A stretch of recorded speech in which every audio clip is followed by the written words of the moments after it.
In this section, you will hear a discussion between two students, Rosie and Mike, and a university tutor. In the first part of the discussion, they're talking about a survey they have conducted on local entertainment. First, look at questions 21 to 26.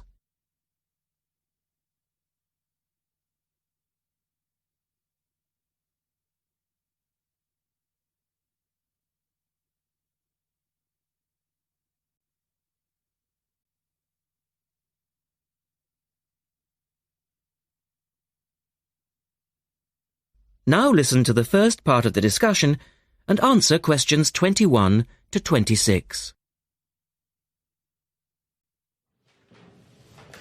Good morning, everyone. Well, I think we can start straight away by getting Rosie and Mike to do their presentation. Would you like to start, Rosie? Yes. Well, we've done a survey on local entertainment. Basically, we tried to find out how students feel about the entertainment in the town and how much they use it. Yes, so we've called our project Out and About. Yes, that's a good title, Out and About. We wanted to find out how well students use the entertainment facilities in town, whether they get to see the latest plays, films, that kind of thing. Now, we have our own facilities on campus, of course. Oh, yes. We deliberately omitted those as we really wanted to examine outside entertainment in the town as opposed to on the university campus. Actually, there were a lot of areas to choose from, but in the end, we limited ourselves to looking at 3 general categories: cinema, theatre and music. Right. OK, well, first of all, cinema. In the town, there are 3 main places where you can see films. There's the new multi-screen cinema complex, the old Park Cinema and a late-night Odeon. So, if you look at this chart, in terms of audience size, the multi-screen complex accounts for 75% of all cinema seats. The Park Cinema accounts for 20% of seats, and the late-night Odeon has just 5% of seats. As you probably know, the complex and the park show all the latest films, while the late-night cinema tends to show cult films. So, when we interviewed the students, we thought the complex would be the most popular choice of cinema. But surprisingly, it was the late-night Odeon. Yeah, and most students said that if they wanted to see a new film, they waited for it to show at the park, because the complex is more expensive and further out of town, so you have to pay more to get there as well. Yes, and that adds to the cost, of course, and detracts from the popularity, evidently. Well, next, we looked at theatres. The results here were interesting because, as you know, there's a theatre on campus which is popular, but there's also the Stage Theatre in town, which is very old and architecturally quite beautiful. And there's the large modern theatre, the Ashtop, that has recently been built. So you just looked at the 2 theatres in town? Yes, but the thing about the theatres is that there's a whole variety of seat prices. Also, the types of performance vary, so students tend to buy seats at both and like using both for different reasons. And if they want cheap seats at the Ashtop, they can just sit further from the front. What we did find that was very interesting is that there are periods during the year when students seem to go to the theatre and periods when they go to the cinema. And we really think that's to do with budget.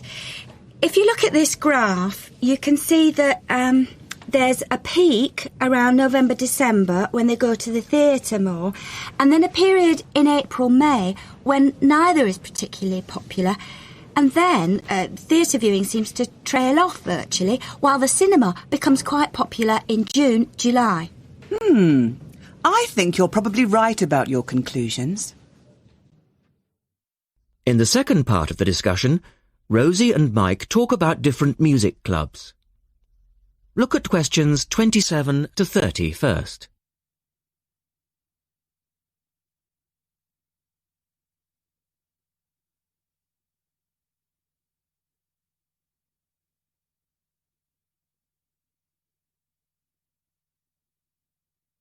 As you listen to the discussion, complete the chart about the different music clubs.